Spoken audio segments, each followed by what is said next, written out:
მოგესალმებით მეგობრებო. ეთერშია პროექტი ვერიტას. მე მისი წამყვანი ირაკლი მეფარიშვილი დღეს გთავაზობთ ზაზა ბიბილაშვილს, ჭავჭავაძის ცენტრის დამფუძნებელს. ზაზა მიხარია რომ ჩემთან ერთად ხარ. დიდი მადლობა რომ მომიწვია. ზაზა მე მინდა ვისაუბროთ საქართველოში შექმნილ ვითარებაზე, მაგრამ ამ დისკუსიას კონდეს რაღაცნაირად უფრო თეორიული განზომილება.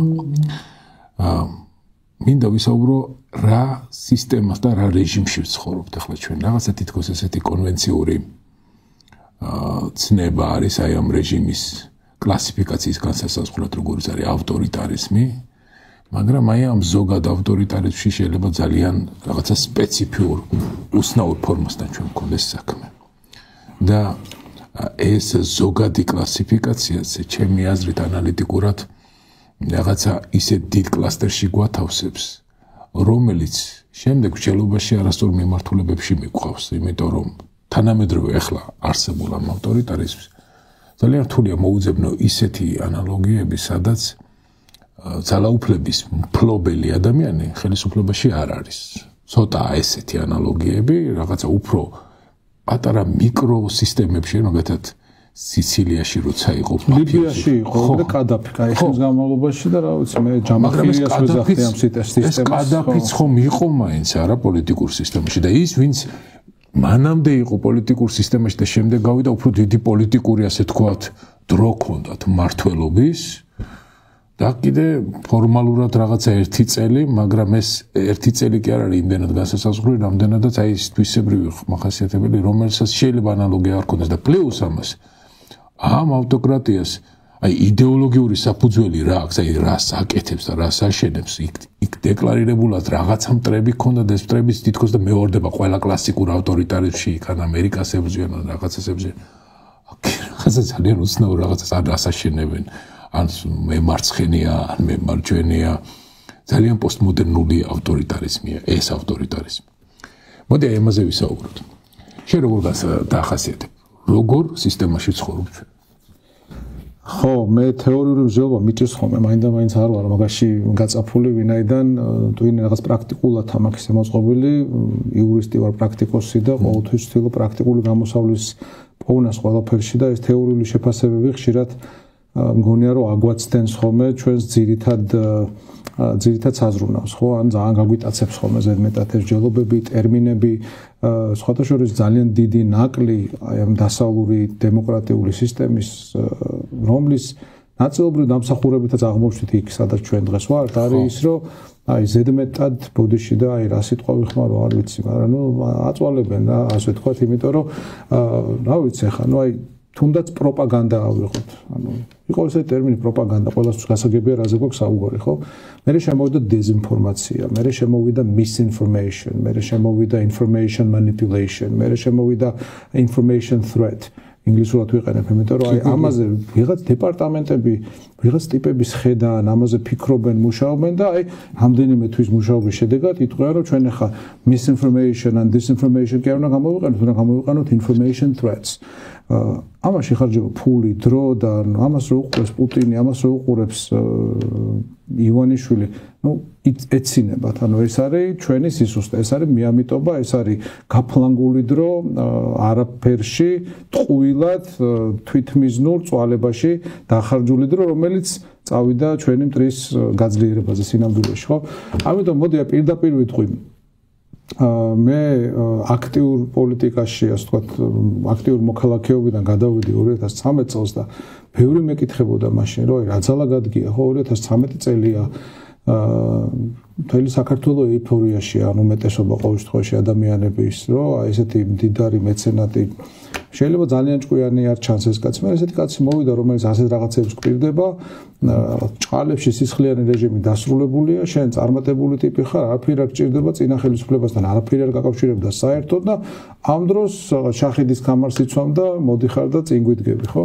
ერთი მარტივი პასუხი მქონდა ამ ყველაფერზე, იმიტომ რომ მე მეორე მხარეს ვხედავ რუსეთს.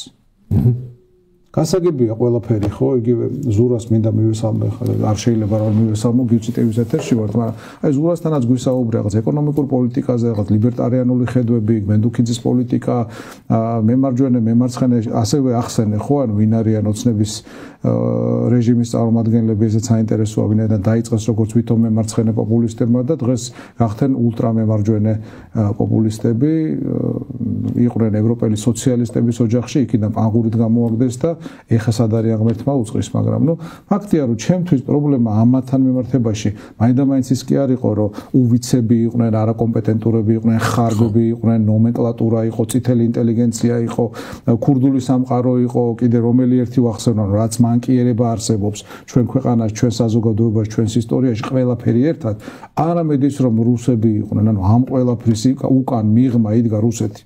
და ეს იმთავითვე თვალსაჩინო იყო, რაც აი ყოველდღიურად უფრო და უფრო ნათელი ხდება, უკან რომ ვიხედებით, ადამიანები ზოგი უხერხულობის გარშემო შნება, როგორ ვერ ხედავდით ამას. ან თუ ხედავდით, რატომ არ ვიმჩნევდით ამას?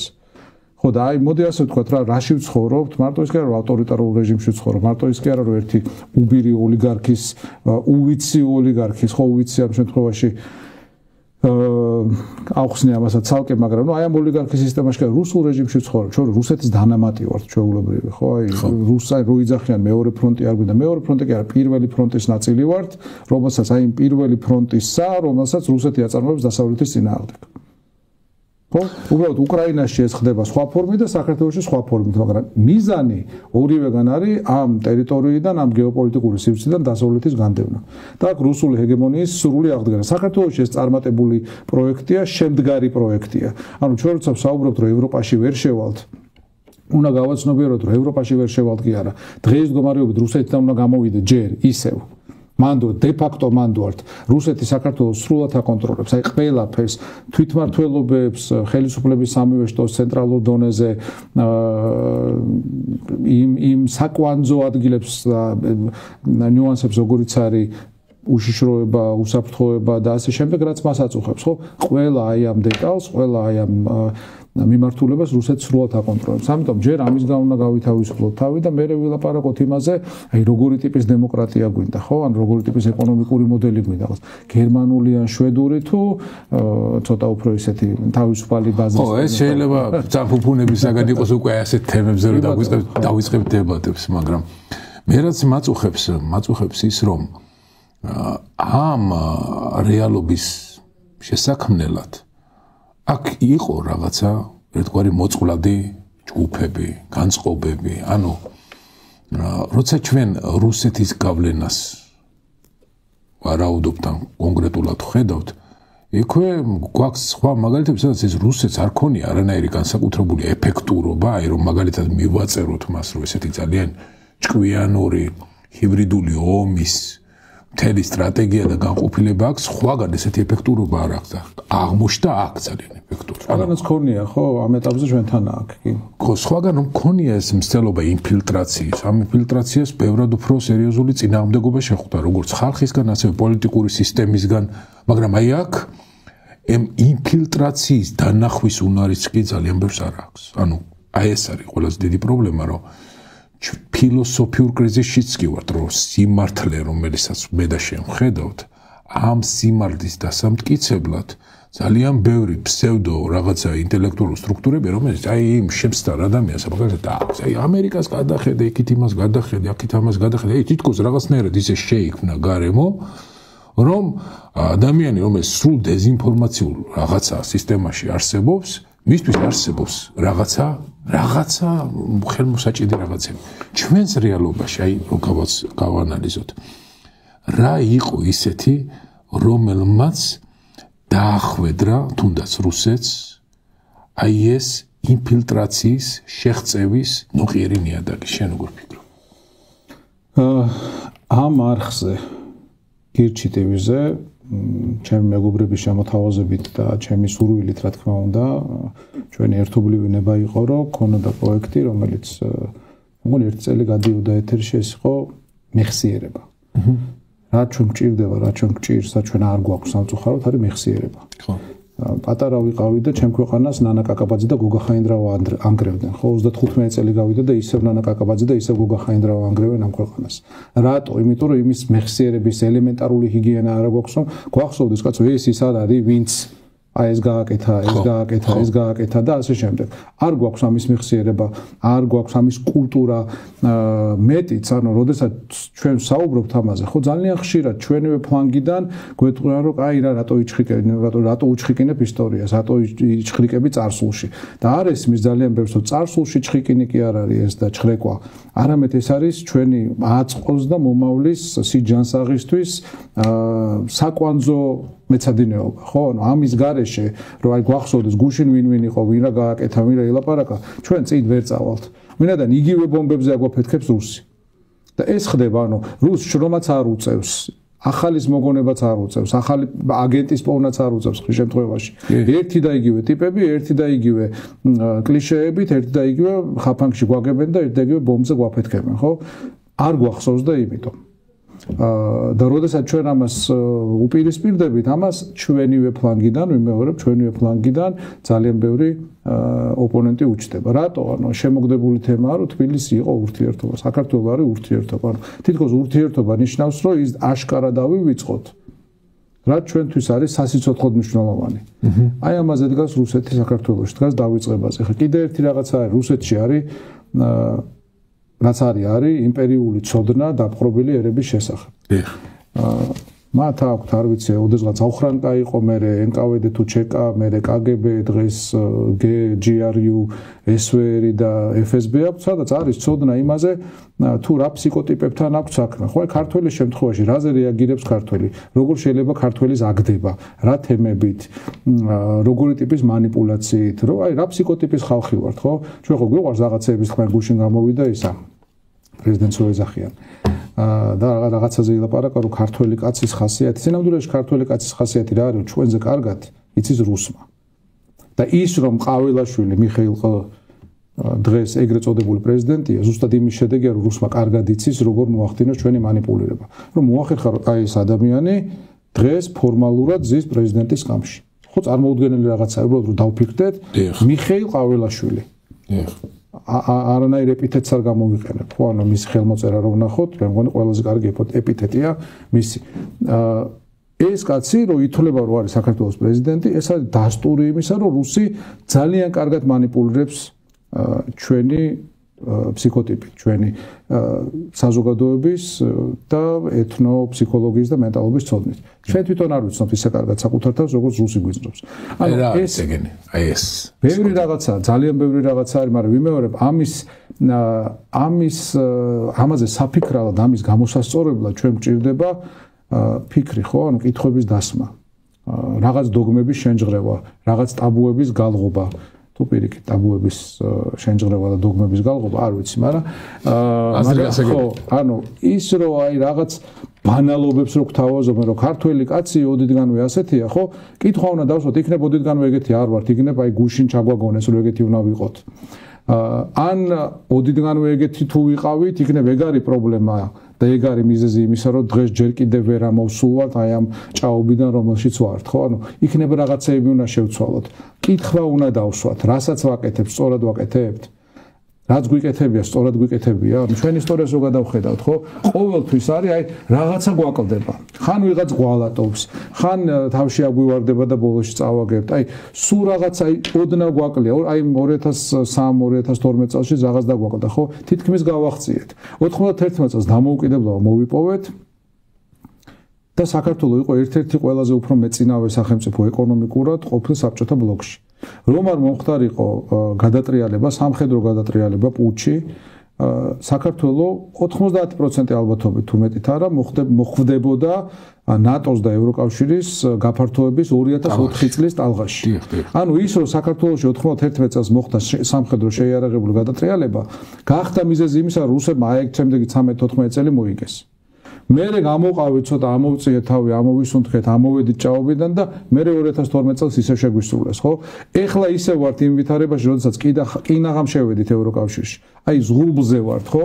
და რუსეთმა თავზე დაგვასვა ივანიშვილი, აი ეს გაუგებრობაც არა, გასაგები ნაგავი, რომელიც დღეს რა ვიცი, არ წარწმინდა რამე მაგათ უწოდო, მაგრამ და აი ამის წყალობით იგებს კიდევ შემდეგი თაობის ცხოვრებას. ანუ აი ჩვენ თვალწინ ახლა იმიტომ რომ ვართ სულსწრაფები, მაპატიეთ, მაგრამ ხანდახან რაღაცებს ვერ ხედავ დიდ მასშტაბში, იცურაც ვერ უყურებთ, ხო, ესე გვაქვს დადებული თავი და რაღაც კონკრეტულ შეიძლება გადავაყოლოთ უდიდესი სიკეთე. აი ამის გამო ჩვენივე ქვეყანა დაგვიღუპია ბევრჯერ. ანუ არ ვფიქრობთ იმაზე, რა შეცდომები დაუშვით. ეს შეეხება ყველა, შეეხება პოლიტიკურ პარტიებს, შეეხება მედიას, შეეხება მთლიანად საზოგადოებას და შეეხება ქვეყანას, როგორც ასეთს. არ ვიცი ხა ეს ერთი ალბათ ძალიან ზოგადი პასუხია, მაგრამ პრინციპში ყველაფერსაც მოიცავს რა. აი სოციალური ინჟინერიის რაღაცა მცდელობა. აი თუნდაც 2004-2012 წლებში იყო მცდელობა, რომ აი ეს კანონმორჩილება რაღაცნაირად თითქოს გამختارიყო უფრო ლეგიტიმური საზოგადოებაში ეს უნარები განვითარებულიყო, როგორც მცირედი ასე თქვა რაღაცა შესწორებებით, როგორც ღვედის შესწორება და მათ შორის პოლიციის ნდობის გაზრდა და სხვადასხვა ასეთი რაღაცები, მაგრამ აი ამ სოციალური ინჟინერიის მსალობაშიც იყო დაშვებული შეცდომები და იყო ამავე დროს ალბათ ირაციონალური აგრესიული რეაქციაც, იმიტომ რომ ადამიანები რაღაცა სხვა გამოცდილებით არსებობდნენ და ახლა უნება რომ ეს გამოცდილება არ ვარ პირობითად.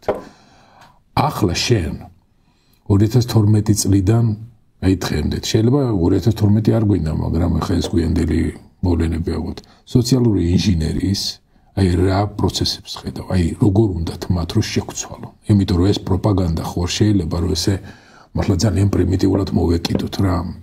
მე რასაც დავუშვათ საყვედურობ პირადად პოლიტიკურ პარტიებს, როცა ეს პროპაგანდა იყო საარჩევნო ასე თუ პროგრამის ნაწილი.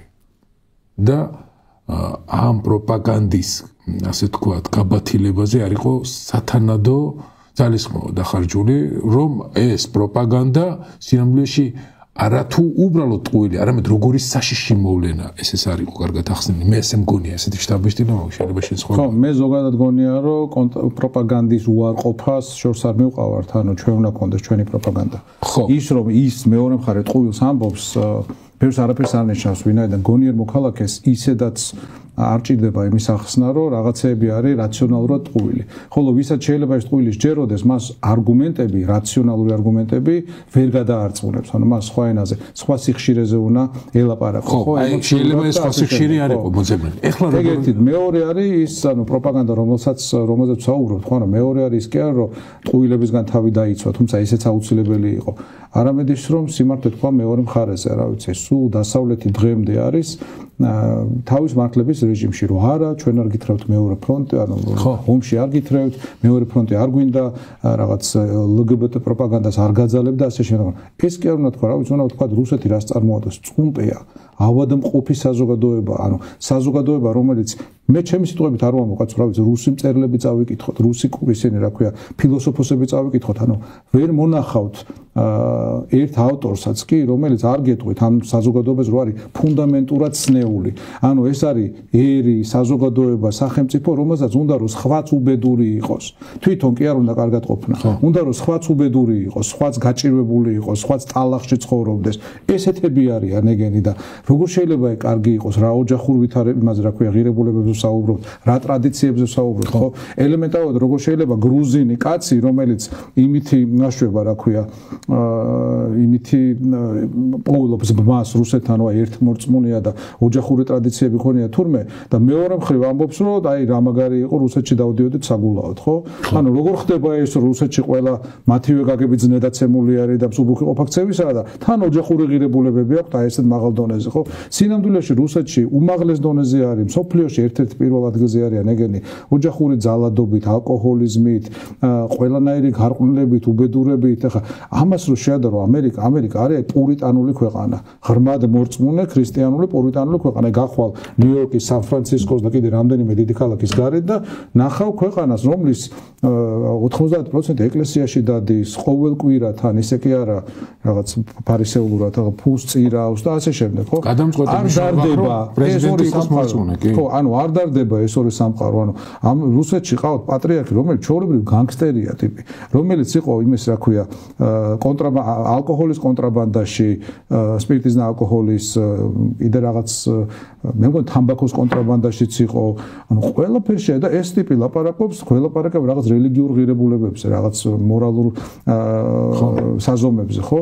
ადამიანი, რომელიც ეგრეთ წოდებულ სამხრეთოსეს და აფხაზეთს ულოცავს დამოუკიდებლობის დღეს და არა ჩვენები ჩუმად არიან, არ უპასუხოთ ამას. ხო და არა, ამაზე უნდა ვილაპარაკოთ სინამდვილეში, რას წარმოადგენს რუსეთი, ანუ ვინ არის ჩვენი მტერი, როგორია, რომ ეს ყველაფერი, რაზეც ვილაპარაკე, რა ის ერთმორწმუნე, რა ღირებულებები, რა ოჯახური ტრადიციები, ანუ ეს არის აი სამყაროს კლოაკა. მართლა სამყაროს კლოაკა არის, რა ვიცი, რო გაქრეს, ხვალ არავის არაფერი დააკეთებ. აი, ეგეთი ქვეყანა ალბათ არ არსებობს, ხო ინგლისმა დაიპყრო ნახევარი დედამიწა და ყველა დაპყრობილი მისი ყოფილი კოლონია ისე ინგლისელთვის. ხო ასეა. ანუ რაღაცა გადალახეს საკუთარ თავში მენტალურად, მენტალიტეტში შეცვალეს და არაფერი არ შეცვლა, ეხლა ნუ ინდოელისთვის დღეს ინგლისი აპრიორი ბოროტებას არ ნიშნავს. ხო? ან რომელიმე ყოფილი საფრანგეთის კოლონიისთვის, ან პორტუგალიის კოლონიისთვის, შესაბამისად საფრანგეთი და პორტუგალია აპრიორი ბოროტებას კი საერთოდ არ ნიშნავს ბოროტებას, ხო? ხო და რუსეთი აი მითხარით ერთი ქვეყანა, რომელსაც რუსეთზე კარგს დააცდევენ, ერთი. ბელარუსიც არ იქნება ასე ლუკაშენკო რომ მოაშორო ბელარუსსაც ვერ იპოვი ეგეც ალბათ ხო ანუ რაღაცა ჭირს ამ ქვეყანას და ამ ქვეყნის განკურნების ერთადერთი შანსი არის დიდი მარცხი და ეს ქვეყანა არის ამ დიდი მარცხის ზღვარზე ანუ მართლა რაც მათ ახლა მოძდით უკრაინაში და რაც აუცილებლად ბოლომდე მივა არის აი უდიდესი ისტორიული ეპოქის დასასრული ხო აი რასაც თვითონ ეძახიან 1000 წლოვან სინამდვილეში არ არის 1000 წლოვანი ისტორია იმიტომ რომ იპარავენ კიევის რუსი და არა რუსეთი ხო კიდე ცალკე თემა იმის ისტორიას იპარავენ იმიტომ რომ მაგათი ისტორია იწყება მონღოლებიდან ანუ აი მოსკოვის ისტორია ხო მოსკოვის მემკვიდრე არის რუსეთი და არა კიევის არსებითად ის არის სლავური სახელმწიფო ეს არის მონღოლური ურდოს მემკვიდრე მენტალურად მონღოლური ურდოს მემკვიდრე და ამას არც მალავენ თვითონ აი დღევანდელი რუსული იდეოლოგებს რომ მოусმინოთ ხო გეტყვი რომ ხო ჩვენ ქონდა არჩევანი რაღაც ეტაპზე ევროპასა და მონღოლებს შორის მაგრამ ევროპა ესეთი ის აქვს დღეს ნარატივი აგებული რომ ევროპა გთხოვდა სარწმუნოების შეცვლასო და მონღოლები არ გთხოვდნენ რომ სარწმუნოების შეცვლას უბრალოდ გვეუბნებოდნენ რომ დაგვემონეთო და რაც გინდათ ისქენითო და შესაბამისად ეს მოსკოვია გახდა მათი მარბიელი მაოხრებელი საყრდენი ხო რომელიც მონღოლების დავალებით კრებდა გადასახადებს და აწიოკებდა მეზობელ ქვეყნებსა და სამთავროებს ხო და რაც შეეხება იმას ახლა რა ტიპის სოციალური ინჟინერიას აწარმოებენ ესენი საქართველოში გაგრძელება იმისა რასაც ჩვენ უყურებთ მე-19 საუკუნიდან ხო რომ საქართველო არის ქვეყანა რომელსაც აქვს ლამაზი ბუნება ნამდვილად არის მაგრამ ამის ჩვენი დამსახურება ნულია არის ქვეყანა რომელიც არის ძალიან სტუმართმოყვარე კი ბატონო ამას ცუდი არაფერი არ არის მაგრამ სტუმართმოყვარეობის თაობაზე ის გვიდგას ხო ქართლის დედა გვიდგას ანუ ვინც ტრადმოდეს იმას სტუმართმოყვარეობა არ ეკუთვნის ჩვენგან. რომ საქართველო არის ქვეყანა რომელსაც კარგად ღერიან, ცეკვავენ, აცხობენ ხაჭაპურს, აკეთებენ ხინკალს, წელავენ ელარჯს და ასე შემდეგ. ანუ ჩვენგან უნდა შექმნა რაღაცნაირი ეგზოტიკური ცხოველი, რომელსაც რუსი მოვა, მე რაღაცაში ფულს გადაიხდის, მე ვიღაცა კაცი შეიძლება ვიღაც სხვა კაცს რუსს დაათრობს და იმის ცხოველს წაიყვანს, გაასეირნებს და ამით ცხოველურად რაღაცნაირად იგზნობს თავს, რომ რეალიზებულია, ვიღაცაზე მაგარია და აი ამ დონეზე ხდება ქართველის სინამდვილეში მათი გადმოსახედიდან გრუზინის მართვა. მათ გამოყავთ გრუზინი. ეს გრუზინი რუსული გადმოსახედიდან არის რაღაც უკანა თათებზე დამდგარი პატარა ძაღლი, ცირკის ძაღლი, რომელსაც ჩაუდებენ პირში იმას, რა ქვიან, შაქრის ნატეხს და ისიც იქნება კმაყოფილი, როდესაც შეაქებენ და თავზე ხელს გადაუსვამენ. რა ხდებოდა მანამდე? მანამდე ჩვენ აღმოვაჩინეთ, აი 9 წლის განმავლობაში აღმოვაჩინეთ, რომ მანამდე, ანუ კიდევ 9 წლამდე ცხოვრობდით რაღაც სტერეოტიპების ტყვეობაში. ის რომ ქართველი იყო კრიმინალი არის ტყუილი. აღმოჩნდა რომ არ არის ჩვენთან ეს კრიმინალური მენტალიტეტი, ხო? უბრალოდ გამოჩნდა პოლიტიკური ნება და დამთავრდა ეს თემა, შენი მთელი კოლექტიური და მასობრივი კრიმინალური გარჩევები, კანონიერი ქურდობა და ის რომ ყველა სფეროში კრიმინალი იყო, აღმოიფხვრა ეს, ხო, დამთავრდა. აღმოჩნდა ადამიანები ჩვეულებრივად ბედნიერები არიან, კარგად ცხოვრობენ რა, არ მინდა ეს ქურდის გარჩევა. არ მინდა რაღაც კაი ბიჭები და ძველი ბიჭები. ჩვეულებრივ ქვეყანაში მინდა ცხოვრება და აღმოჩნდა რომ ადამიანების 90% შეიძლება მეც ეს ძალიანაც მოსწონს. აღმოჩნდა რომ ის რომ თითქოს კორუფცია ჩვენი კულტურის ნაწილია, ეს ტყუილია. არავის არ ენატრებოდა გაიშნიკები, არავის არ ენატრებოდა გამომძავლელი ჩინოვნიკები ან რაღაც უნივერსიტეტში ქთამის გადახდა, ხო?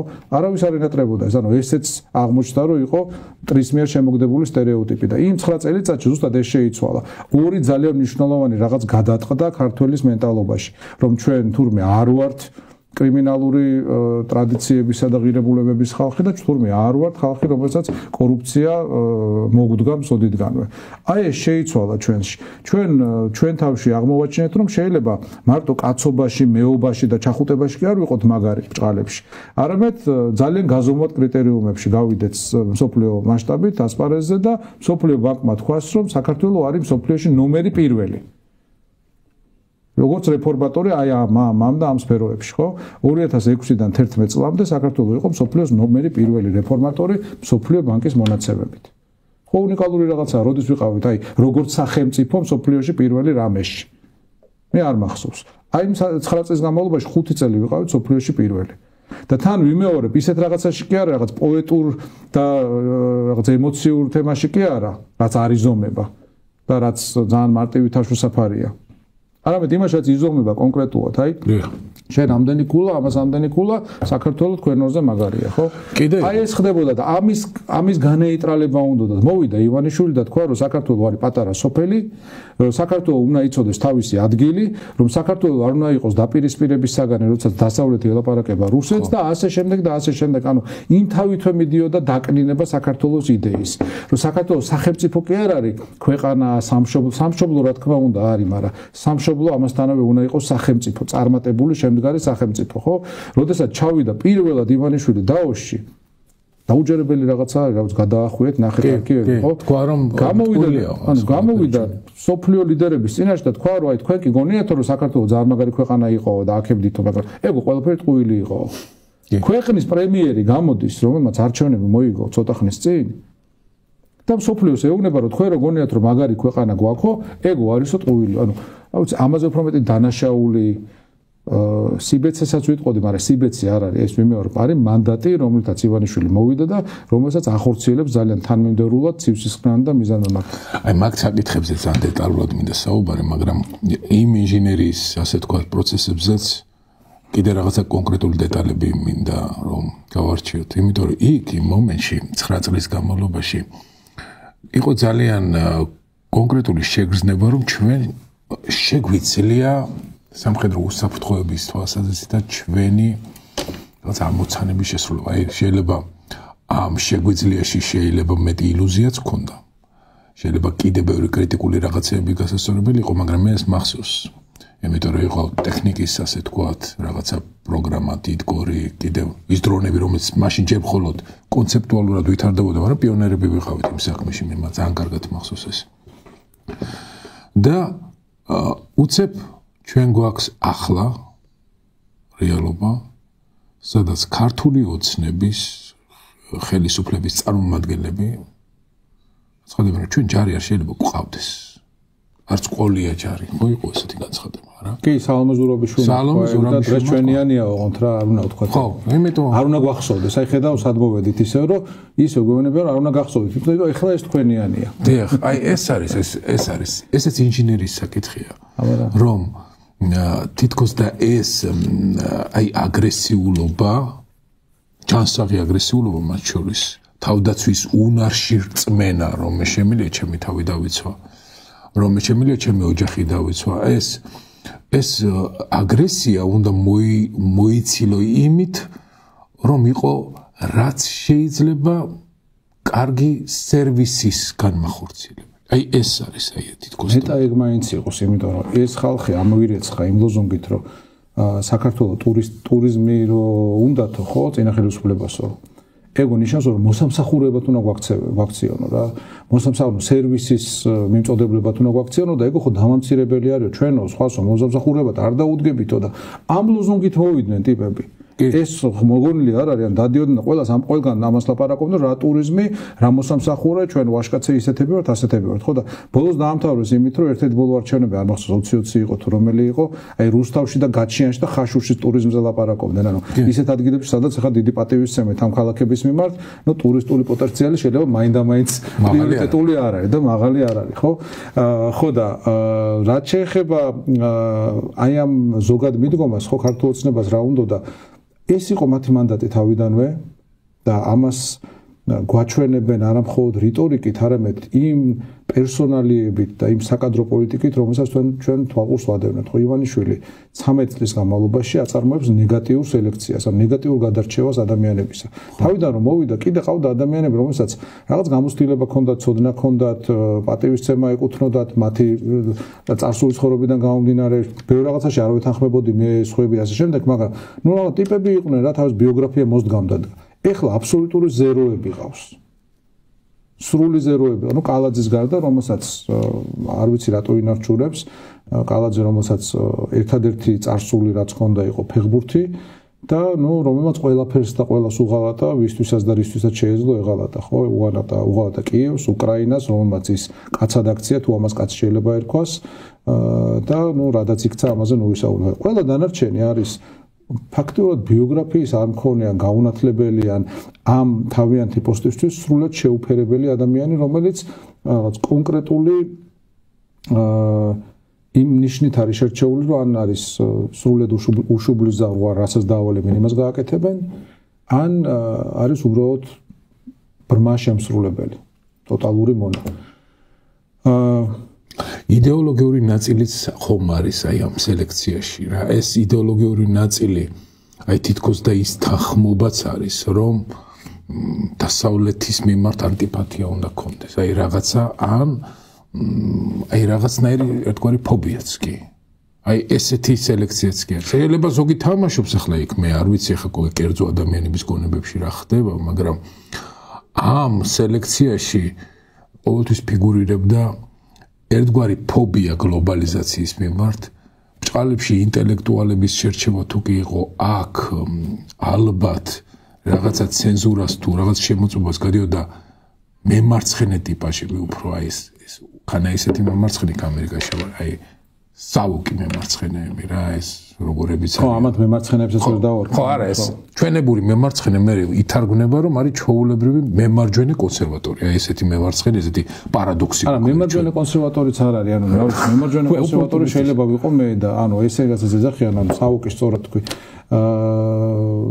იმ თვალსაზრისით ვამბობ, რომ ესენი არანაირ ნიშაში არ ჯდებიან, ესენი არიან უბრალოდ ადამიანები, რომლებიც ერგებიან კონიუნქტურას და ანუ რეალურად საკუთარი კეთილდღეობის სანაცვლოდ ყიდიან ყველაფერს. ამ კონსერვატორში მე რა ვიგულისხმობ, იცი, რომ კონსერვატორში გულისხმობენ აი ამ რაღაცა თითქოს აი ამ ფსევდო ტრადიციების და ფსევდო მითების, როგორც რაღაცა სასურველი ან ბედნიერი რეალობების გასაღება, რაც საბჭოთა კავშირის დროს იყო და ეს არის მათი კონსერვატიული პარადიგმა. ყველაფერი არის შირმა რა, ეხლა მე უყურებ რამდენიმე დამკვირვებელი არის ამ სფეროზე, ვინც ამბობს, რომ მაგათად იმედზე და პოზიტივიზე სავსე არის LGBT პირები. ხო? მაგრამ ეს პირები აწარმოებენ ანტი-LGBT პროპაგანდას. ხო, ანუ კონსერვატორები ხო არ არიან ეგენი. ანუ დასავლეთი ხო არ ზულთ, მაგრამ ნუ აი ამ ბაბლში არიან მოქცეული და ამ რაღაცის მძევლად არიან ქცეული და ძალიან ვერაგულად მოქმედებს რუსული ტრული საოკუპაციო მანქანა. იმ თვალსაზრისით, რომ ცხადია ნაწილი, ვინც მართავს ამ პროცესებს არიან კგბ-შნიკები, ასე რაღაც კოლექტიურად აი ესე მოიხსენიოთ ისინი, რომ ჩვენ ვეთ იციან რა საკეთებენ, ვისი დავალებით და რა იქნება ამ ყველაფრის შედეგი. ნაწილი არიან სავოკები, ანუ ღირებულებითაც სავოკები, ყოფილი ნომენკლატურა, წითელი ინტელიგენცია, რაღაც სამართალ დამცავებთან შერწყმული მოქურდულო ელემენტები და ასე შემდეგ. და ნაწილი შეიძლება იყოს ის ადამიანები, რომლებიც საერთოდ არ არიან ანტიდასავლელები, ხო? აი ვისაც უყურებთ ახლა სახელების და გვარების ხსენებაც კი არ მინდა უკვე მაგათი, მაგრამ არიან აი ჩვეულებრივი ტიპები არიან რა, დასავლეთიც უნდათ, ინგლისური და კომპიუტერიც იციან ბრწყალებში, ხო? მაგრამ უცებ გაიჩიტენ დიდ ქონებაში, დიდ ფულში. და ამისაც აუცილებელია თავი დაიქლიაონ. გაიშტერონ ამისთვის. ამიტომ აი ადამიანი რომელმაც ყველაფერი კარგად იცის, უცებ გეუბნება რომ ხო გლობალური ომის პარტია აზმავა და მეორე ფრონტს გვიხსნა, აბა რა უქნა. ხო არ გეტყვის რომ 8000-იანი ჩანთა მინდა, რაღაც 5000-იანი ის როაცვია კოსტიუმჩიკი ვიღაც ერთ მინისტრი იქნება თუ დეპუტატი, ხო? ანუ სიხარბია ჩვეულებრივი ადამიანებთან ვიმეორებ ხა ხო არის წარმატება, დიდი წარმატება. ეს არის ფული და ქონება, რომელსაც ისინი ვერასდროს ვერ დააგროვებდნენ, ვერანაირი ცოდნით და შრომით მერიტოკრატიულ საზოგადოებაში. და უცებ ვიღაც მოვიდა და ეს ყველაფერი თავზე დააყარა და უთხრა უბრალოდ შუმად ეგდეთ და რასაც გეტყვით გაიმეორეთ. დამაშვებიან. არ არის ესენი ანტიდასავლელები, აი ხა ამ სეგმენტზე როცა ვლაპარაკობ, ხო? მაგრამ ჩვეულებრივად იყიდეს და ისინი ამითი იპრავებენ, ხო? ან ხო არ იტყვიან რა უქნა. რაღაცით იპრავებენ. სუფრაზე რო დაждდებიან ოჯახში, ხო, იტყვიან ბიჭო, აბა როგორ მშვიდობა მაინც გვაქვს იტყვიან, ხო? და ჩვენ ვიცავთ. მაგრამ არა აქვს მანდ ლოგიკას მნიშვნელობა, ვინაიდან ვიმეორებ, ეს არის იმ თავითვე იმ ადამიანებზე გვაქვს საუბარი, რომლებიც ძალიან კარგად იციან, რასთან აქვთ შეხება და რას ემსახურებიან. შეგნებულად აქვს მათი არჩევანი გაკეთებული. და ბოლოსში ვართ უკვე აღარავის არ ჯერა ამ ტყუილების ამ რაღაც აბსურდული პროპაგანდის, რომ ვიღაცა LGBT პროპაგანდას გვაძალებს და ვიღაცა კიდე მეორე ფრონტის გახსნას ლამობს საქართველოში. აი ამ აბსურდის აღარავის არ ჯერა. სულ მგონია რომ აი ვიღაცა ზარქუა, ვიღაც რო გამოდის, აი ხელუკუღმა უნდა ააწნა და გეტყვის რომ აი როსად რომ მოვა. და გეტყვის რომ აი ხა რა გჭირს ხუმრობდი. ანუ მართლა კი არ მჯეროდა. აი როგორ შეიძლება ხა მაგ ტიპს ვიზაც ახლა ვახსენე. აი სულ მგონია რომ ცუდი მსახიობთან ცუდი მსახიობი, კარგი მსახიობი მაინც იყოს, ხო? სუპერ კომიკურია მისი გაბრაზებაც და თითების ქნევაც და რაღაც რასას და ვიღაცასთან გაჭიმა გამოჭიმებიც, ხო? რაღაც კაცუნები აი რაღაც პუსტაპუსტების რაღაც ნაკრებია, ვიღაც ის კიდე გორდულაძე ყავთ ვიღაც, ხო? გამოდის ხოლმე ამითი რა ქვია. ანტიდასავლური განცხადებები და შეფასებები და სინამდვილეში ეს ყველაფერი ერთ ცენტრში იწერება. იმასაც გეტყვი რომ იმ ცენტრში წეგან ვახსენე ხა ხაინდრავა და ნანა კაკაბაძე ვახსენე და იმ საინფორმაციო რაღაც ცენტრში რომელიც ამათ აი ამ ყველა მესეჯს უწერს, ზოგიერთი ისეთი პერსონაჟია რომელიც აი 9 აპრილსაც კი რუსულ მხარეს იდგა. იქით იყო. და დღეს უკვე ოცნების ოფისში ის. აი ხალხია რა, ანუ ეს გეოპოლიტიკური სურათი არ იცვლება. ჩვეულებრივად 2012 წელი იყო რევანში წარმატებულ ქართულ სახელმწიფოზე. და ეს გრძელდება ბოლო სერიაში ვართ ახლა. მაგრამ ნუ საბედნიეროდ ისე ხდება ხოლმე რომ აი რაღაც ბოლო სერიაში რო წკიბზეა ყველაფერი და მაშინ რო ბრუნდება, მე მჯერა რომ ეგრე იქნება, იმიტომ რომ ის გეოპოლიტიკური ცენტრი რომელსაც ესენი არიან მიბმული და რომელიც მართავს ამ პროცესებს სუსტდება ყელყელაობს, მაგრამ ნუ ჩვეულებრივი აგონიური პროცესია იმპერიის, ანუ იმპერია საბოლოო სიკვდილის წინ აი ესეთ რაღაცეებს აკეთებს. და ჩვენ რო შევხედოთ, აი ცოტა ზუმ აუთი გავაკეთოთ და შევხედოთ რუსეთის იმპერია სად დაიწყეს, ხო? მე-19 საუკუნის შუაში ალასკაც მაგათი იყო. ანუ ამერიკასთან საზღვარი ჰქონდათ ლამის იქით უკვე კანადასთან, ხო? ალასკაც მერე ალასკაც დაკარგეს, პოლონეთი დაკარგეს, ფინეთი დაკარგეს, მერე ანუ პირველი რევოლუციის და პირველი მსოფლიო ომის შემდეგ მერე 91-ში გაგრძელდა ნგრევა და ეხლა დასკვნით ფაზაში ვარ და დარწმუნებული ვარ ჩვენ ნახავთ როგორ დაინგრევა ის, რასაც დღეს რუსეთის ფედერაცია ქვია. გათავისუფლდება იქიდან იაკუტია, ჩრდილო კავკასია, თათარსტანი და აი მე მიყვარს ხოლმე ამაზე ფიქრი და რაღაცნაირად ჩემი პატარა ქართული ოცნება ის არის რომ კალინინგრადს დაუბრუნდება თავისი ჭეშმარიტი სახელი კენიგსბერგი და მისი მოსახლეობა რომელიც დღეს 100%-ით რუსები არიან რეფერენდუმზე მიცემენ ხმას იმას რომ ჩვენ დაუბრუნდეთ გერმანიას. ვის უნდა რუსეთი? კალინინგრადი რომელიც კანტის ქალაქია ისე დღეში ჩააგდეს რუსებმა რომ რამდენიმე წლის წინ იქ აი ერთ-ერთი ქალაქი იყო, ამ ქალაქის ისტორია იყო BBC-ზე გადმოცემული, ცხელი წყალი გათავდა.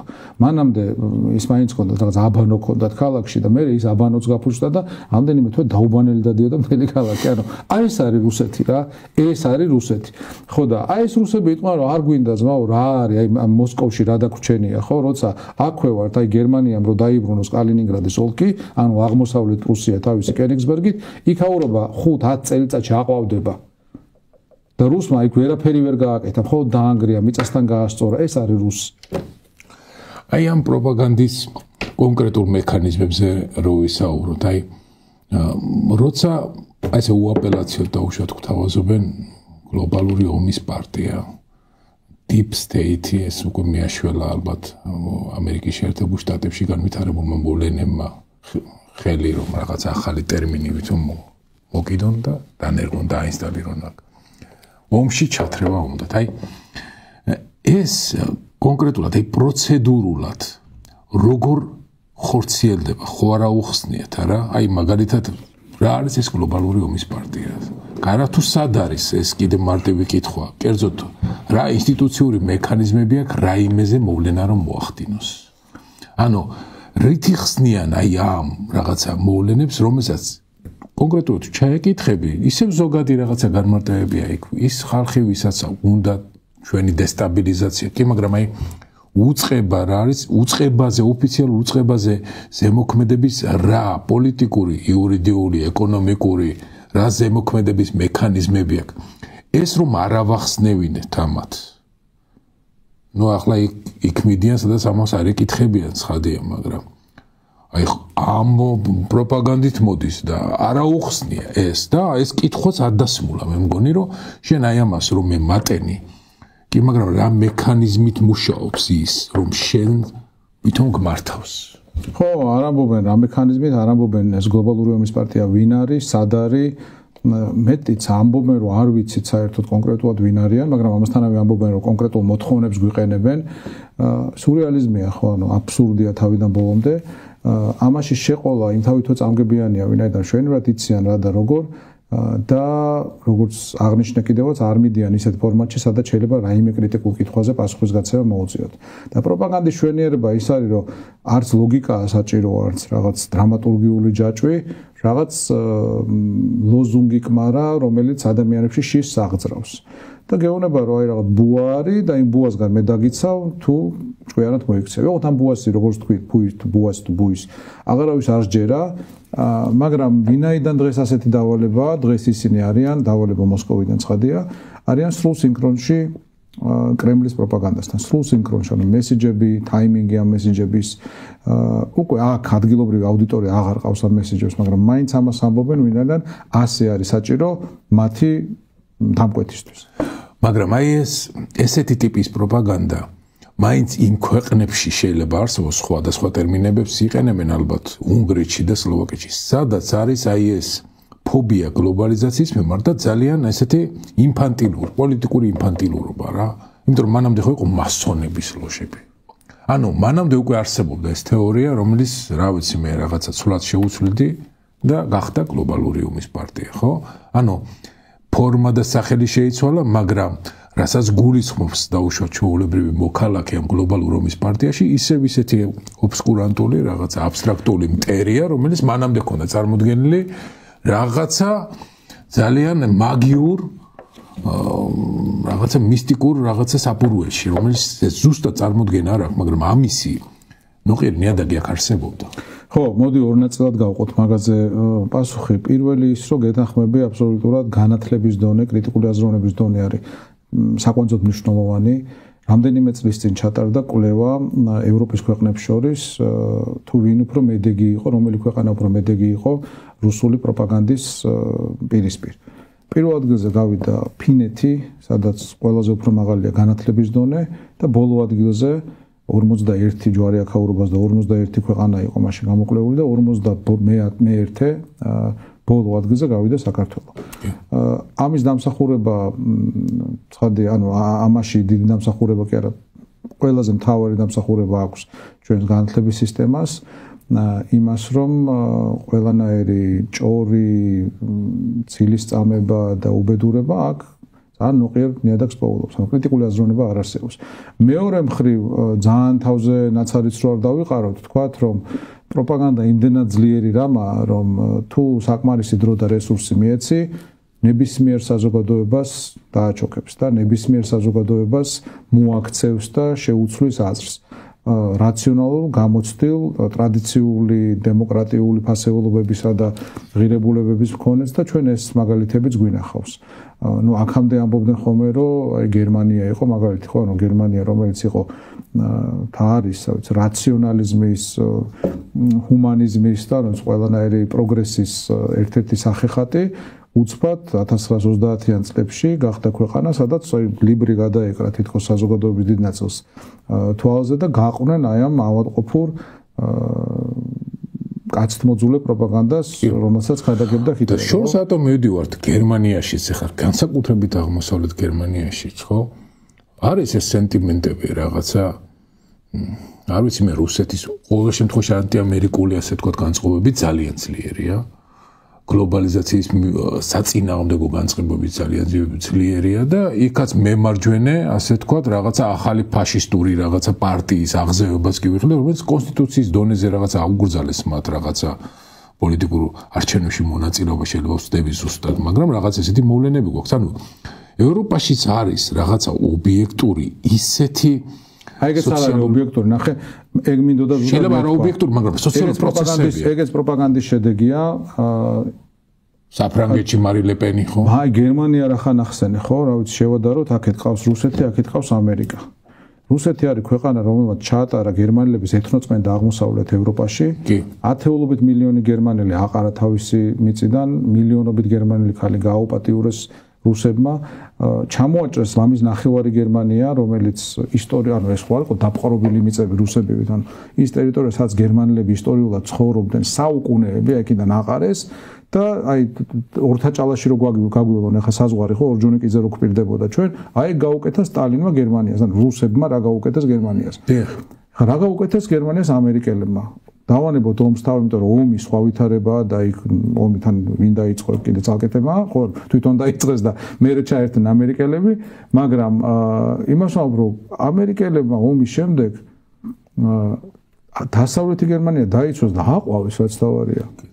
ანუ შევადაროთ რა მისცა გერმანიას ამერიკამ და რა გაუკეთა გერმანიას რუსეთმა. როგორ შეიძლება ჭკუატყოფილი ადამიანი ყველაფრის მიღმა აი ამ ორ არჩევანს როცა უყურებ, რაიმე ფორმით იყო ამერიკელი ფაქტია, ხო, ანუ ამერიკამ ააშენა დასავლეთ გერმანია და ყველა გერმანელს მაშინაც უნდოდა რომ დასავლეთ გერმანიაში გადასულიყო და რუსეთმა დედაუტირა, მიწასთან გაასწორა, ეთნოწმენდა მოუწყო, მასობრივი გაუპატიურებები იყო, საზღვრები გაუნახევრა და ასე შემდეგ. აი რუსული პრორუსი რაპონში უნდა იყოს, ჭკუატყოფილი ადამიანი არ მესმის, ხო? ხო, ეგ ერთი. ეხლა რაც შეეხება მეორეს, სად შეიძლება იყოს ის ობიექტური მარცვალი რაც ასხამს აი AfD-ს ტიპის გერმანულ პარტიების წარმატებაზე წყალს. იქ რომ ძალიან ბევრ ლეგიტიმურ პრობლემას მეინსტრიმული ევროპული პოლიტიკური პარტიები უბრალოდ არ იმჩნევდნენ. პრობლემას როგორიც არის ემიგრაცია. ანუ ჩამოდიან ადამიანები, რა მაგალითად მილიონი სირიელი შევიდა გერმანიაში. და მულტიკულტურალიზმის გურუები გვეუბნებიან, რომ ამაზე ლაპარაკი არ შეიძლება. ნუ კი, მილიონი სირიელი არის, მე რა რომ იმან სოციალური ქსოვილი შეგიცვალა საზოგადოების, მე რა რომ კრიმინალმა მოიმატა, მე რა რომ შენ გადასახადები მოგემატა, იმიტომ რომ ვიღაცას გააკდა შენ იხდი. ეს ლეგიტიმური თემებია ნებისმიერ საზოგადოებაში და ამაზე ლაპარაკი იყო ტაბუ, იმიტომ რომ ამაზე თუ ვილაპარაკებ, მე გამოვა რომ ქსენოფობები ვართ და რასისტები ვართ. არ ხარ არც ქსენოფობი და არც რასისტი. მაგრამ რაღაცების არ შემჩნევა ძალიან ძვირი დაუჯდა ევროპას. შვედეთშიც, გერმანიაშიც, საფრანგეთშიც და ჰოლანდიაშიც, სადაც ულტრამემარჯვენე პარტიები ამაზე კაპიტალიზდნენ.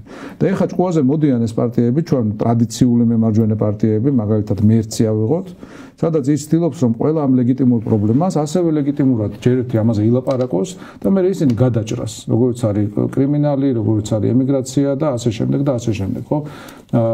ეს არის გზა ამ ულტრამემარჯვენე და პრორუსული პარტიების დაალაგვის და არა იმაზე ფიქრი, რომ აი რა ვქნათ ახლა საზოგადოება პრორუსულია და საზოგადოებაში ამან იპოვა ასე ვთქვათ რაღაც ნოყიერი ნიადაგი. ნოყიერი ნიადაგი იპოვა იმ რაც ნებისმიერ საზოგადოებაში იპოვა, რაც იპოვდა ნებისმიერ საზოგადოებაში ნოყიერი ნიადაგს, ხო? ცხადია, კრიმინალი თუ იზრდება შენს უბანში, ეს გაწუხებს. თუ პოლიტიკოსი ამაზე არ ლაპარაკობს, მაშინ საშუალო სტატისტიკური ადამიანი წავიდა იპოვის და მისცემს ხმას იმ პოლიტიკოს, ვინც ამაზე ლაპარაკობს, ხო? აი ეს მოხდა გერმანიაში, საფრანგეთში, ჰოლანდიაში, შვედეთში და ასე შემდეგ. და ეხა ეს რო დაინახეს და ამას რომ მიხვდნენ ძალიან დიდი რეფლექსიის ის არის რა ქვია არ მიყვარს ეს სიტყვა მაგრამ ეტაპი არის გერმანულ და ევროპულ პოლიტიკურ პარტიებში ზოგადად ამ ყველაფრის გამო ბევრად უფრო დრამატული ვითარება ამერიკის შეერთებულ შტატებში სადაც აქ კიდე აღმოჩნდა პოლიტიკური რესურსი, გამოჩნდა პოლიტიკური რესურსი, რომ აი ეს დესტრუქციული ძალები სანამ შევიდოდნენ სისტემაში და დაიწყებდნენ უკვე მოქმედებას, მანამდე მოხდა მათი აღკვეთა, მარი ლეპენი ავიღოთ და ასე შემდეგ. ნუ ბრიტანეთშიც მაინც დააზარა ესეთმა რაღაცა იმ, აი ბრექსიტი რაც მოხდა, ეს მემარცხენე პოპულიზმმა მაინც რაღაცა პატარა ზიანი მიაყენა. მაგრამ ამერიკის შეერთებულ შტატების პრეზიდენტი ესეთი ადამიანი სადაც ახლა იქ რაც ხდება, ეს არის აი ყოველ დღე შეიძლება ითქვას გადაფურსავ და ახალი ანეკდოტი ხდება რა. ეპშტეინის თემა, ის თემა, მერე კიდე ბარაკ ობამას ბრალდება ვითომ მომიგონეს რომ რუსული ასე თქვათ ინფილტრაცია იყო ჩვენს არჩევნებში და მანამდე გაზიარებული იყო ჩვენს ქსელში, გადათარგმნილი იყო სხვათა შორის რუსული თარგმანი იყო. რაღაცა აბსოლუტური სისულელე რომ ვითომ ბარაკ ობამა ანუ იქ ოფიციალური პირები ის დაკერ კლარკსონი თუ ის იდიოტი ართმევს ინტერვიუს ადამიანს რომელიც ამტკიცებს ისეთ სისულელეს რომ ბარაკ ობამა რაღაცა 1998 წელს ვითომ იყო სექსუალური მუშაკი აი ესეთი სისულელეები იქ არის ზუსტად იგივე პრობლემა როგორიც არის პოლიტიკურ მითებთან, რაღაცა აბსოლუტურ აბსურდებთან, აი ისეთივე ტიპის და შეიძლება უფრო ღრმა ტიპის ასე თუ რაღაცა მოგონი ლეგენდებთან ბრძოლა, რომელთან ბრძოლა ძალიან რთულია, იმიტომ რომ მეორე მხარეცაც ძალიან ძლიერი მედია უზრუნველყოფა არის ამის და თან ხელისუფლებაში არიან. ჩვენთანაც ეგ არის პრობლემა. რომ ამ სისულელებს იმიტომ ვერ ამარცხებს საზოგადოება ხელისუფლებაში არიან და ყველაზე ძლიერი მედია საშუალებები ისევ მაგათაა. ამერიკის შიდა პოლიტიკაზე არ მიყვარს საუბარი, ვინაიდან ჩემთვის მნიშვნელოვანი არის ის, რასაც ამერიკა აკეთებს ჩვენ რეგიონში და გონია რომ არ გვაქვს იმის ფუფუნება, რომ ვიწუწუნოთ რა ხდება შიგნით ამერიკაში. მე როდესაც ჩემ თავს ამის უფლებას ვაძლევდი, ეს იყო ის პერიოდი, ანუ ტრამპის პრეზიდენტობის პირველი რამდენიმე კვირა როდესაც მართლა პანიკაში ვიყავით ყველა რომ არ იქა უკრაინა არ ჩააბაროს. განსაცდელი გავლილია, როგორც პატრიარქი იტყოდა გოლგოთა გავლილია, შემოbrunდა ეს მატარებელი, სულ სხვა ტიპის რიტორიკა გვესვრის ვაშინგტონიდან და ჩემთვის როგორც ქართველისთვის მთავარი არის ის რომ რუსეთი დასამარდეს უკრაინაში. ეხლა რაც შეეხება შიდა პოლიტიკას უნიკალურ ვითარებაში ვარ ჩემთვის პირადად, ვინაიდან მე ტრადიციული რაღაც ცენტრისტულ მემარჯვენე ღირებულების სამრჩეველი ვიყავი ხოლმე და შესაბამისად უფრო რესპუბლიკელებისგან ვიხდებოდი ყოველთვის. თუმცა ეს პარტიები ფუნდამენტურად შეიცვალა ბოლო 15 წლის განმავლობაში. ანუ ორივე პარტიაში, დემოკრატებში და რესპუბლიკელებში თითქოს მარგინალურმა ძალებმა გაიმარჯვეს. გვენატრება ის რომ ლიბერმანი, მაკეინის დუო როცა იყო და ცენტრში ცენტრმემარჯვენე და ცენტრმემარცხენე ძალები როდესაც ერთიანდებოდნენ საერთო მიზნების მისაღწევად და ეხლა მარცხნივ გვაქვს ეს რაღაც ვოუკ სიგიჟეები, რომელიც კვებავს თავის მხრივ მარჯვენა ფლანგზე იმას, რასაც საპასუხოდ ხედავთ. და ნუ შედეგად არის ის მართლა სიგიჟე, რომელშიც იმყოფება ამერიკა და მართლა არ მომწონს ეს, მაგრამ ნუ რაღაცეები დეტალებში შეუსვათ, მაინც გონია რომ უფალი არ გაგვწირავს და ამერიკა გამოვა ამ კრიზისიდან. რაც თავარია, ვიმეორებ ჩვენთვის თავარი არის ის, რომ რაც მოხდა ევროპაში, კერძოდ ევროპა მიხვდა რომ იძულებულია და სხვა გზა არ გააჩნია თუ არა ის რომ საკუთარ თავს მიხედოს სამხედრო ხარჯებზე მაქვს საუბარი 5%-მდე ზდიან თავის თავდაცვის ხარჯებს რაც უკვე თავისთავად დიდი განაცხადია და რუსეთისთვის უდიდესი გამოწვევაა რუსეთისთვის რომელსაც ეკონომიკურად სერიოზული პრობლემები აქვს უკვე უკრაინა, რომელიც მე ვერ წარმოვიდგენია რა უნდა მოხდეს, რომ უკრაინამ ეს ომი ბოლომდე წარმატებით არ მიიყვანოს და ამერიკაში იგივე ტრამპი ამბობს, რომ ჩვენ ვაწარმოებთ იმდენ იარაღს, რამდენიც არასდროს არავის არ გქონია. ეს იარაღი ხა რა ვიცი, საქართველოს წინააღმდეგ ხო არ არის მიმართული, მართლა კანადის წინააღმდეგ, ანუ ეს ითქვა უკრაინის კონტექსტში მათ შორის და ამას გამგონი უნდა ყავდეს კრემლში. შესაბამისად, ეს ყველაფერი დანარჩენი, რაც ამერიკაში შიგნით ხდება, დროებით ამაზე მე მინდა რომ დავიბრუნო თავი და წავიყრო, ანუ არ არის ჩვენი საქმე, თავის საქმე და თვითონ იციან. მთავარია რომ ევროპაში და რუსეთთან მიმართებაში კონდეს სწორი პოლიტიკა, წვალებით, მაგრამ ეს ზუსტად ასეც ხდება. განსაკუთრებით ის არის დასაფასებელი, რომ ადრე უფრო მერყევი პოზიციები ჰქონდათ რესპუბლიკელებს სენატსა და წარმომადგენელთა პალატაში და ესეც თავდება რამდენიმე ერთეული სენატორი და წარმომადგენელთა პალატის წევრი კონგრესმენი რჩება, რომელიც მხარს არ უჭერს ანტირუსულ სანქციებს. აი ჩვენი პერსპექტივა, თუ არის საერთოდ პერსპექტივა უკვე ევროინტეგრაციის, აი ამას როგორ შეაფასებ? ნუ გამომდინარე იქიდან უკვე რაც დევს ჩვენს თავზე დამოკლეს מחველივით, რომ შეიძლება ვიზა ლიბერალიზაციაც, ანუ ეს იკეთეს აღარ გქონდეს. ეს შესაძლებლობა რამდენად რეალურია და აი ამ შესაძლებლობას დაუშვათ რას ახვედრებს ეს ჩვენი ხელისუფლება. აი ხედავთ ისევ ბოდვითი ტიპის პროპაგანდას, რომ დავიწყოთ იქიდან ჩვენი ხელისუფლება არა, რუსები. რუსები ახვედრებენ იმას, რაც იყო მათი გეგმა. ანუ რუსები ახვედრებენ ამით სუვერენიტეტი მტკიცდება ჩვენი. ესე ამით მტკიცდება რუსული გავლენის სფერო საქართველოზე და ამას აკეთებს ივანიშვილის რეჟიმი. ჩვენი ევროინტეგრაცია რამდენად რეალურია და ამის შანსი არის 0 თუ ივანიშვილი იქნება ხელისუფლებაში. 0. პრობლემა ის არის, რომ ჩვენ როგონია რომ ხალხო რა შვებით რო ეუნებიან ხოლმე კონცეფტს, ანუ რა შვებენ, ამას შვებენ, რომ ეს არის ამათი მიზანი. ამათი მიზანი ევროკავშირის შესვლა ხო არ არის, კაცო, ევროკავშირის შესვლა რომ უნდოდეთ, მაშინ მინიმუმ არაფერს არ გააკეთებდნენ და ევროკავშირში ალბათ მაინც შევიდოდით. მაგრამ აქტიურად, ყოველდღიურად მუშაობენ იმისთვის, რომ ეს არ მოხდეს. პრობლემა იმაშია, რომ ივანიშვილი როდესაც წავა და წავა აუცილებლად, როდესაც ჩამოვირეცხავთ აი ამ ლაქას, რომელსაც ქვია ოცნება, შეიძლება გვიანი იყოს, არ ვიცი. მართლა არ ვიცი, იმიტომ რომ ესეთი შესაძლებლობის ფანჯარა შეიძლება დიდხანს არ დარჩეს ღია. შეიძლება დაიხუროს. შეიძლება დედაქალაქებში შეიცვალოს განწყობა და ითქვას, რომ რა ვიცი, ნუ აი საქართველოს ის ქვეყანაა, სადაც ეს აი კოცების რეჟიმი ამდენი წელი იყო და ხმებს იღებდნენ. და მე ამუშავდება რუსული აგენტურა, ამუშავდება სკეპტიკოსების ხმები, რომლებიც იტყვიან, რა ვიცი, იქნებ ქართველი ხალხი ეგეთი სანდოც არ არის, რომ იქნებ ხვალ მე შემოვიყვანოთ ევროკავშირში და ვიღაც ისევ ეგეთი აირჩიონ. ეს ფაქტორები იმუშავებს. იღებენ ამ პირობებში უკვე იგივე უნგრეთის მაგარეს. რაც ცალსახად არ უნდათ, ხო, შესაბამისად ეს ფაქტორები იმუშავებს, ანუ ის ზიანი, რომელიც ივანიშვილმა მოიტანა, მის წასვლასთან ერთად ავტომატურად არ გაქრება. ძალიან დიდი ხანი და სერიოზული მუშაობა მოგვიწევს, რომ ეს ფაქტორი, ეს ჭუჭყი ჩვენი ქვეყნიდან გავიტანოთ, პოლიტიკურ ჭუჭყზე მაქვს საუბარი. ამერიკის შეერთებული შტატების აი მეგობარი აქტი შეჩერდა თუ აი ეს ასე თქვა პროცესი კვლავ დაიძრობა? არ არის შეჩერებული, არანაირად არ არის შეჩერებული, ეს მე მგონი არასწორი ინფორმაცია გავრცელდა ვინაიდან უბრალოდ დაჩქარებული ტემპით არ წავიდა წინ, თორე შეჩერებული არ არის, ჩვეულებრივად როგორც უნდა მიდიოდეს განხილვა ისე მიდის. მე როგორც ვიცი, 3 სენატორი არის, რომელიც ცოტა ჭედავს და 3-ვე სენატორი ცხადი არის, რომლებიც არიან იზოლაციონისტები, შესაბამისად შეიმჩნევიან რუსეთს მიმართ სიმპათიებში. მაგრამ დარწმუნებული ვარ, რომ ესენი ვერ შეძლებენ იმის გაჩერებას და შეჩერებას, რაც მთელი სენატის მისაღებია. ანუ არ არის შეჩერებული ეს პროცესი, ამის გამო ყურები არ უნდა ჩამოყაროთ.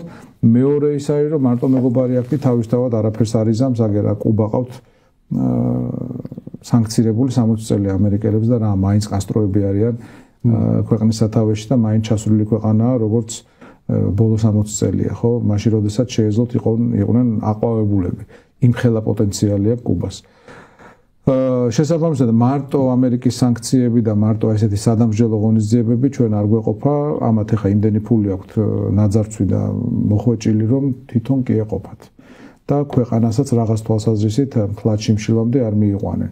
ბოლოს და ბოლოს რუსეთი და ჩინეთი იტყვიან. როგორ რა მექანიზმით იქნება ეს საშუალება, რომ ჩვენ ეკონომიკურ კრიზისში არ აღმოჩნდეთ. პირობითად ჰიპოთეტურად წარმოვიდგინოთ, რომ ვიზა ლიბერალიზაციაც შეჩერდა, მეგობარი აქტიც ამუშავდა და კიდევ უარესი რაც იყო იქ ჩანაწერში SWIFT-ის, ასე ვთქვათ, SWIFT-დან ჩახსნეს. აქ ამ შემთხვევაში ჩვენ რა ნაკადით ვიკვებებით, ანუ წვეთოვანი საიდან მოდის?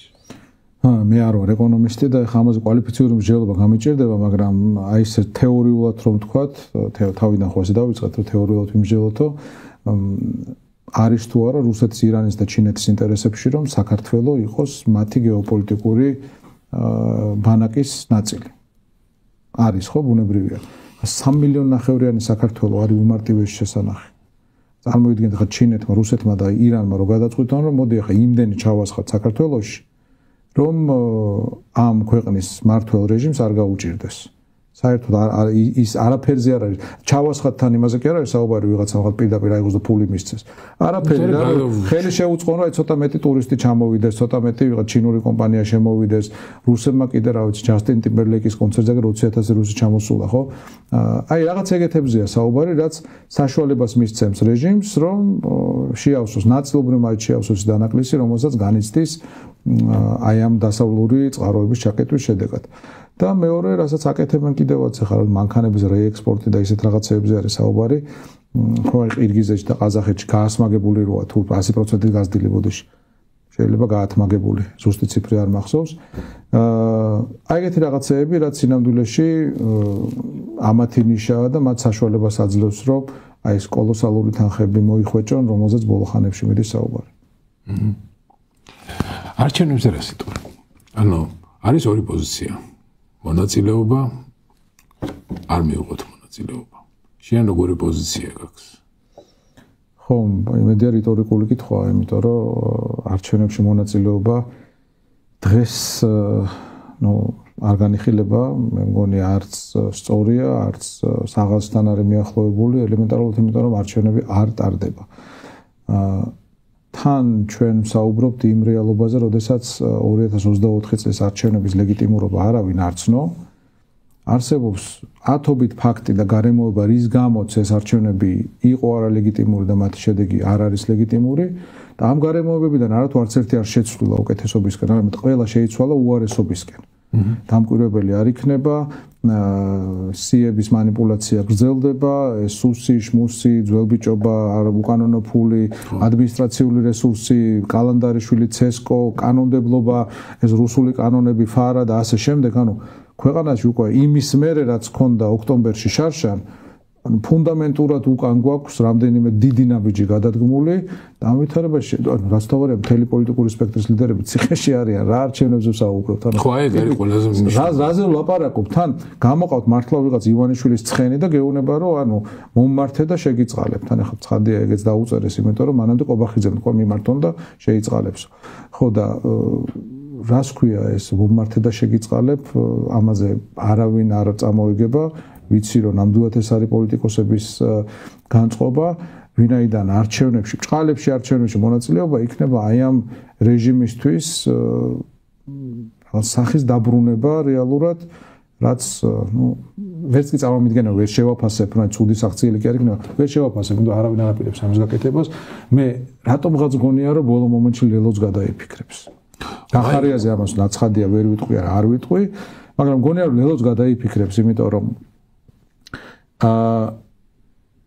არჩევნები რომ სერიოზულად რო ფიქრობდი არჩევნებში გასვლაზე და მოგებაზე, რაღაც მათემატიკურად ხუნა დაალაგო აი ვის რამდენი ხმა აქ რა და როგორ ახლა ლელოს კოალიციაში 4 პარტია ყავდა, აქედან 2 არ გადის არჩევნებზე, დარჩა 2 პარტია. ნუ ახლა ელისაშვილის პარტიას ვერ დაუძახებთ, ხო? რაღაც ერთკაციანი ის არის შოუა. და თვითონ ლელოდან იმ დღეს როცა თქვეს რომ არჩევნებში გავდივართო, ლამის ნახევარი პოლიცაბჭო გავიდა. ყოველ შემთხვევაში ამ პროცესს გაერიდა, ხო? შესაბამისად, რაზეა საუბარი, ანუ ვის იმედად, რის იმედად შეიძლება გავიდეს ეს პოლიტიკური ძალა არჩევნებზე და რის იმედი შეიძლება კონდეს სანაცვლოდ. ამიტომ გონია რომ მე იქ იგონია რაციონალური ხალხია, პატრიოტი ადამიანები არიან და მართლა მჯერა რომ აი როცა იქნება დღეს არა და ხვალ ისინი მიიღებენ გადაწყვეტილებას რომ არ გავდივართ ამ არჩევნებში და გახარიაზე ახლა მეორე არანაირი ილუზია არ გამაჩნია რომ მაინც ოპოზიციად არ მიმაჩნია გახარია. კი ბატონო, ჩემთვის მაინც გაუგებარია ის რომ აი ადამიანები რომლებიც წავიდნენ აი ამ რაღაცა სამოქალაქო თავგანწირვაზე რომ აირჩიეს დაუშვათ ციხეში აბსოლუტურად დაუმსახურებლად წასვლა, მაგრამ ეს სამოქალაქო პოზიცია ძალიან პრინციპული მომენტი იყო. აი ამ პოზიციის შემდეგ მაინც არჩევნებში მიიღო მონაწილეობა რა ფანტასტიკური იდეით, რომ ანუ მერობას გამოგვლიჯავთ. ზოგადი ასე თქვათ განწყობა სავარაუდოდ ასეთია, რომ თბილისში მართლაც ობიექტური არჩევნები რო იყოს, უბრალოდ შეუძლებელია გაიმარჯვოს დაუშვათ ხელისუფლების კანდიდატმა. მაგრამ მაინც ხომ დაკავშირებულია ფინანსურ, მორალურ, სამოქალაქო მზაობასთან, რომ ახლა შეხვიდე საარჩევნო კონკურენციაში და საარჩევნო კონკურენციაში რომ შეხვიდე ეს უკვე ინსტიტუციური პროცესი არის, ეს აბსოლუტურად სხვა პოლიტიკური ვითარებაა და ამ ვითარებაში ქუჩაშია გადასული პოლიტიკა ერანაირად. არა, საერთოდ არჩევნები არ ტარდება, აი წარმოიდგინეთ იქ ცესკოში, იმ ოთახში, სადაც ჯამდება არჩევნების შედეგები ვინ ზის? ზის, ანუ რუსები ზიან, ხო? რუსები არიან მარტო არ ვიცი, ზოგს ცესკოს თავმჯდომარე ქვია, ზოგს სუსის უფროსი ქვია, ზოგს შეიძლება ვიღაც გერუს ოფიცერი ქვია და ასე შემდეგ. იქ სხვა არ ზის, აი რასაც უნდა იმას დაწერენ. კი ბატონო. ანუ არ აქვს თბილისში რა სურათია სოციოლოგიური კვლევებით, ამას მნიშვნელობა არ აქვს. აი რასაც უნდა იმას დაწერენ. როგორც წინა არჩევნებში დაიწერეს 1,100,000, ხო კარგად ჟღერს. ანუ აი თქვენ მოდი ეს ციფრი დავწეროთ და ეს ციფრი დაწერეს. აი რასაც უნდა იმას დაწერენ. სტალინური მეთოდებია, ხო, ვინც ითვლის ის იგებს. ხო, თვითონ ითვლიან მარტო, ანუ დამკვირვებელიც არ არის. ანუ ამბის გამომტანიც არ არის. რა არჩევნებზეა საერთოდ საუბარი, რა მიამიტობა არის ეს? ვისთან შევდივართ? ვინც ადრე იყო ეს ფრაზა, ხო, ანუ შულერთან არ უნდა დაждდე მაგიდაზე კარტის სათამაშთან. შულერი, აპრიორი შულერია. სხვა არაფერი არ იცის. ეს არის მაგის საქმე და ამისთვის მუშაობს წლებია. რომ ჩაბეტონდეს იქ სასამართლოს მთლიანად გამოაცალო შინაარსი და რაღაც მართლა ნოტარიუსად აქციოს, პარლამენტი, სუსი, პოლიცია, ძველბიჭობა, ადმინისტრაციული რესურსი, მასწავლებლები, ექიმები, მოსყიდვები, რაღაც სქემები, გაყალბებული სიები, უცხოეთში მყოფი ქართველები, რომ აქ მაშინ რა ქვია, ბაზაში იციან უცხოეთში ვინ არის და აქ კარუსელი ვინ შეიძლება დაატრიალოს, გადასატანი ყუთები 65,000 შემთხვევა იყო დაახლოებით რეგისტრირებული, ანუ 65,000 ჯერ შეეძლოთ გაეტანათ გადასატანი ყუთი. და ამ 65,000-დან რა ვიცი ოპოზიციას და დამკვირვებელს რამდენის გაყოლის რესურსი ქონდა? 1000, ის არ ვიცი, ანუ იდეაში რამდენჯერაც გავიდოდნენ, შეეძლოთ დაბრუნებულიყვნენ იმდენჯერ ღმერთმა უწყის რამდენი ბიულეტენით შიგნით ჩაყრილით, ხო? რაზე ვლაპარაკობთ საერთოდ? ვის ვატყუებთ, თავს ხوار ვიტყუებთ? მადლობა ზესა. მე მგონი კარგად და ბევრი რაღაც საკითხი შევხვდით. შეიძლება რაღაცები დაგვრჩა, მაგრამ მაინც ძალიან ბევრი ინფორმაცია მოვიცავით. მეგობრებო, ეს გახდა ზაზა ბიბილაშვილი, მე ირაკლი მეფარიშვილი, გადაცემა პროექტი ვერიტას ამით სრულდება. მომავალ შეხვედრამდე.